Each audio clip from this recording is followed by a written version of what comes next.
Ever wonder what it takes to make someone completely change their life? You'd be surprised by some of the names on this list. Rock stars, action heroes, even skeptics who used to mock religion, but they all discovered something powerful enough to transform everything about who they were. From addiction to emptiness, from rebellion to desperation, these 8 celebrities found that fame and fortune couldn't fill the void. Only faith could do that. Let's start with someone so iconic, he needs just 4 letters to be recognized worldwide. Bono. Bono's story starts in tragedy. At 14, he lost his mother right at his grandfather's funeral. She simply collapsed at the graveside and never recovered. And the aftermath was just as brutal. 3 men were left screaming at each other in a small Dublin house with no idea how to process their grief. My father was particularly challenged in this area, so the way he dealt with his grief was just by never mentioning the name of it. My mother's name was Iris. We never spoke of her again. Luckily for Bono, though, music became his lifeline to cope with the pain. But faith, that took decades. You know how sometimes everything you need is right there in front of you, but it just doesn't click? Well, for Bono, faith was staring him in the face, but he just couldn't see it. In fact, the whole point sailed right over his head for decades. And it didn't seem like he had anything nice to say when it came to religion. But it's often a club that people use to beat someone else over the head with. But the breakthrough came when Bono realized that his anger could serve God's purposes. He didn't need to make peace with an unfair world. He needed to make peace with himself and his maker. The world is a very unfair, deeply unfair place, and I'm ready to rumble. Today, U2's music carries the DNA of hymns and the heartbeat of gospel. And that's because sometimes the strongest faith comes from the deepest wounds. Now, before we go any further, please make sure to subscribe now, because our next story involves a Hollywood scandal that became a spiritual awakening. And trust us when we say you don't want to miss it. Mel Gibson. Mel Gibson had pretty much anything that Hollywood could offer. But behind the success was a man drowning in his own demons. And when endless scandals hit later, that same faith kept him grounded. I was born into a Catholic family. I'm very Christian in my beliefs, So I do actually believe this stuff to the full. And it turns out that this same childhood faith is what eventually became his lifeline. Instead of keeping quiet like most celebrities, Gibson made a radical choice. He risked everything on a movie about Jesus. That's $30 million of his own money when every studio said no. Because I put the money in, and I thought, well, maybe I'll break even.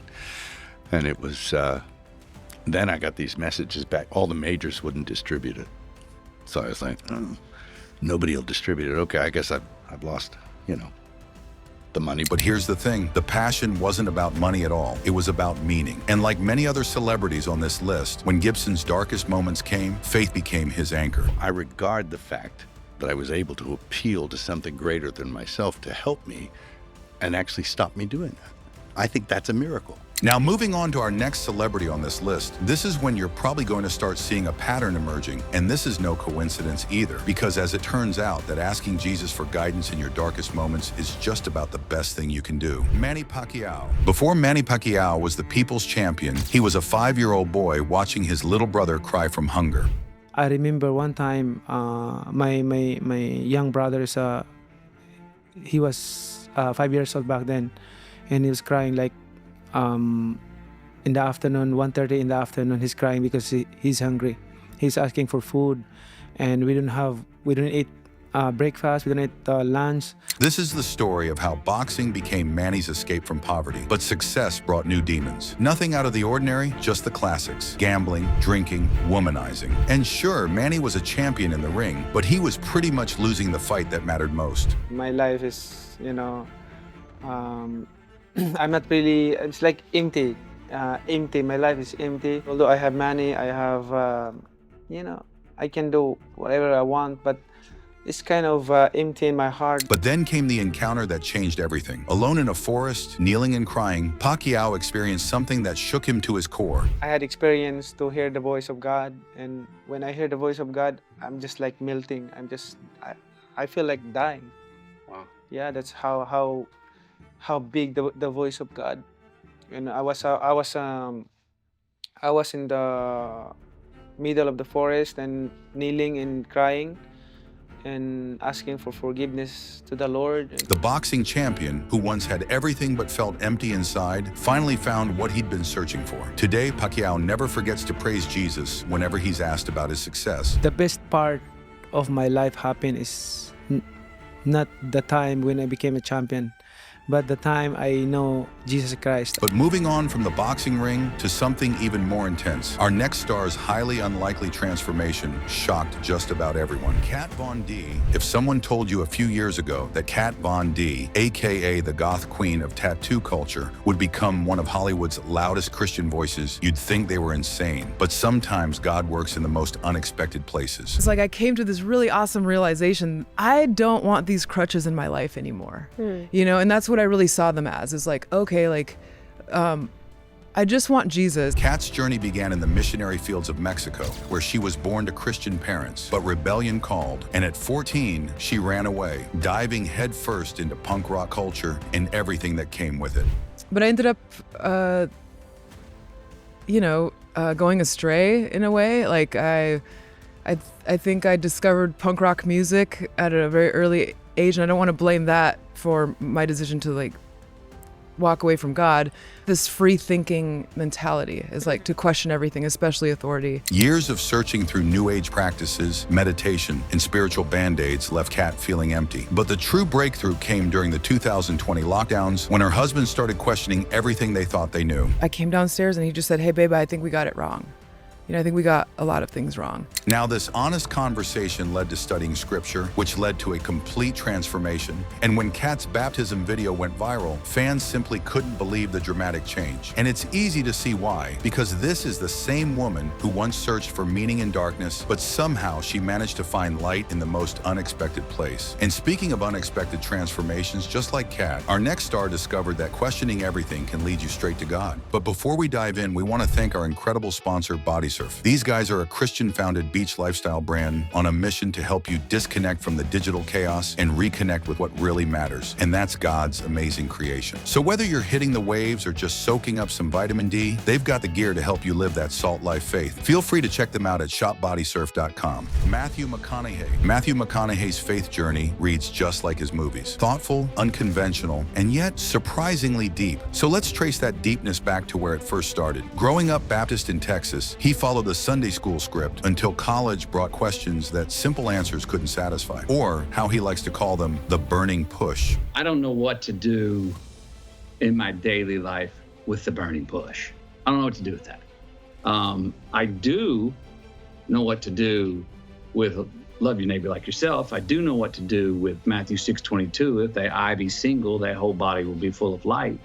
I do know what to do with some proverbs that I can take into daily practice. Basically, instead of abandoning faith entirely, McConaughey made it his own. Then his marriage to Camilla only deepened his spiritual commitment, and together they found a church home in Texas where he occasionally reads scripture to the congregation. Science is the practical pursuit of God. The two are not exclusive. They dance together. But here's the thing, this practical approach sometimes costs him in Hollywood. Matthew often recalls award ceremonies where colleagues who'd prayed with him privately suddenly stopped clapping when he thanked God publicly. I have had moments where I was on stage receiving an award in front of my peers in Hollywood. And there were people in the crowd that I have prayed with before dinners many times. And when I thank God, I saw some of those people go to clap, but then notice that, whoa, it's going to be a bad thing on my resume, and then sit back on their hands. But McConaughey understands something about faith's true meaning. You know what the Latin root of religion is? Re-legare. And legare means to bind together. Re means again. The strongest faith doesn't come from blind acceptance, but from asking questions until you emerge with tested truth. Now, from philosophical faith to a very public spiritual awakening, wait until you hear about our next celebrity's journey. Joe Rogan. Joe Rogan once called religion scaffolding for idiots. And let's not forget, this is a man who now reaches 11 million listeners per episode. And he basically spent years mocking faith with the confidence of someone who thought he had it all figured out. Religion, I've always felt, is like a nice scaffolding for people. It's almost like it's structured to make the idiots have a really simple moral path. But then, all of a sudden, something started shifting. Conversations with Jordan Peterson, who we've covered before on this channel, challenged his dismissive stance. Peterson's perspective on biblical truth caught Rogan completely off guard. The Bible is the precondition for the manifestation of truth, which makes it way more true than just true. It's a whole different kind of truth. Then came encounters with people like Mel Gibson, whose stories of God's mercy resonated deeply. It's a great deal of mercy involved in the fact that I believe that God sent his son down to tell us, okay, I'm going to ransom you people from your fallen nature, and I'll give you a roadmap on how to do it. From then on, Joe's transformation only accelerated through testimonies of miraculous healing and genuine faith. And the more you think about it, the more it makes sense. Instead of intellectual arguments, Rogan encountered lived experience that his materialist worldview simply couldn't explain away. But I think as time rolls on, people are going to understand the need to have some sort of divine structure to things, some sort of belief in the sanctity of love and of truth. And a lot of that comes from religion. Sometimes the loudest skeptics really do become the most compelling seekers. And isn't that why we tune in to hear their stories time and time again? But from questioning faith to living it daily, our next star proves that transformation also requires good old discipline. Mark Wahlberg. Mark Wahlberg wakes up at 4 a.m. every day, not for better roles or bigger paychecks, but for prayer. That's not to say that his journey from Marky Mark to devoted Catholic was easy. Far from it, in fact, because it all started behind prison bars. I left school at an early age. I quit school at 13. Ended up getting into a lot of trouble, being incarcerated, tried as an adult at 16, 17. And that was a big wake-up call for me. Growing up as the youngest of 9 in working-class Boston, Wahlberg's so-called street education led him down a dangerous path that nearly destroyed his life. A lot of people go to God, especially when they get in trouble. And, you know, when I heard the jail doors close behind me, I started praying right away. But I knew that that was just the beginning for me because I knew I really wanted to turn my life around. But this transformation meant making some pretty tough choices. He couldn't run with his old crew anymore. If he wasn't with them, he was against them. But Wahlberg chose the narrow path. That's why I start my day every day by getting on my hands and my knees and starting a time of prayer. This daily discipline guides major career decisions. When offered the title role for 50 Shades of Grey for massive money, prayer led him to pass. Instead, he invested his own millions in Father Stu, a film about a boxer turned priest. So in a way, prayer started out as being a grounding morning routine for Mark, but it ended up changing his entire definition of success. But moving on to our final story, I think you'll agree that it proves even champions need something bigger than victory to find true peace. Stephen Curry. Stephen Curry's faith was forged in the crucible of competition. But the moment that defined his spiritual journey came not during a championship run, but in a regular season struggle when everything seemed to be falling apart. Kind of have like your, come to Jesus moment, like how we need to play right, like how we're gonna, flip the script and get things right back on the right track. For Curry, these come to Jesus moments became a pattern, not just in basketball, but in life itself. And whenever pressure mounted and things started slipping away, faith became his reset button. Championship rings are temporary, but faith provides the foundation for lasting victory. We've been down 0-1. It's the first time for a lot of things with this particular group, and we're here in the finals for a reason, because we figured it out along the way. Curry's faith shows us that champions aren't made just by perfecting their craft, but by surrendering to something greater than themselves. Sometimes the most important victories happen off the court. Hey, we made it to the end of this list. These 8 stories prove that God is on the move in Hollywood, transforming lives in ways the industry never expected. Now, if you've been inspired by these transformations, here's what I ask of you. Please like this video, subscribe for more incredible faith journeys, and remember, no matter where you are in life, it's never too late for your own comeback story with God.